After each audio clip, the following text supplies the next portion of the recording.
Hello. 8 जून. आज माझ्या वडिलांचा 79 बर्थडे. तर मला वाटलं एक छोटंसं मनोगत व्यक्त करून आपल्या ग्रुपमध्ये शेअर करते मी. अ, बाबा, wish you a very happy birthday. कसं आहे ना, बाबा या शब्दातच अगदी ओसंडून वाहतं प्रेम आणि त्यामुळे तुमच्या सगळ्या आठवणींची ना, या मनात पक्की आहे फ्रेम. माझा आणि अर्चनाचा हक्काचा हा एकच मित्र. ब्लॅक बेल्ट चॅम्पियन तुम्ही तर वामनपुत्र.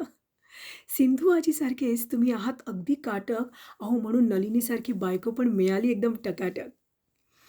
नलू आणि शेखर तुमचा संसार, यू सेलिब्रेटेड गोल्डन ज्युबली. चारही नातवंड तुमची तुमच्यासारखेच बबली.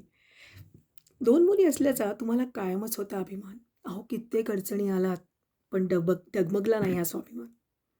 मोठ्या थाटामाटात केलंत तुम्ही माझं आणि अर्चनाचं लग्न आणि मग राजा-राणीच्या संसारात तुम्ही दोघं झाला होतात मग्न. सगळं काही सुरळीत चालू असताना अचानक असं काहीतरी घडलं, की मुकुंदाच्या अपघाती मृत्यूमुळे आपल्यावर जणू आभाळच कोसळलं. एका नवीन पर्वाची सुरुवात शून्यापासून झाली, जेव्हा आई अर्चना, अनुष्का आणि आदित्यला मुंबईहून घेऊन नाशिकला आली. घरातलं वातावरण बदलून एकदम झालं होतं गंभीर. मात्र तुम्ही उभे होतात अर्चना मागे खंबीर. आदित्य आणि अनुष्काची तुम्ही पुरवली सगळी हौस, त्यांचा बाबा म्हणून खेळलात ऊन असो वा पाऊस. परंतु आता, बाबा आता आले आहे सुखाचे ते पुन्हा क्षण. अहो, नातवंड कामाला लागली तुमची आहे, पूर्ण करून शिक्षण. अनुष्का आणि मुरग्याची तर लाहीन झालीच आहे सेट. पण माझी अनन्या पण नक्की करेल काहीतरी ग्रेट. आता लवकरच मी आणि राहुल नाशिकला आहोत येणार. तुम्ही म्हणाल ना, तिकडे तुम्हाला घेऊन जाणार. तुम्ही म्हणाल तर घरीच राहू. कुठल्याही गोष्टीचा करणार नाही बाप. अहो, सहस्त्रचंद्र दर्शनाकडे तुमची होते वाटचाल.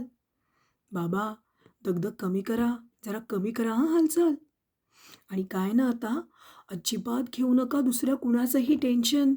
अहो, आता तर तुम्हालाच मिळणार आहे अगदी 100% अटेन्शन.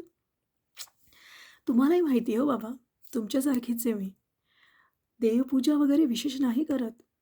पण जेव्हा कधी देवासमोर ना, मी हात जोडते, तेव्हा मागणं मागते एक, की तुमच्यासारखे कोटस्थाने तुमच्यासारखे बाबा ह्या जगात असो अनेक. आय लव्ह यू बाबा.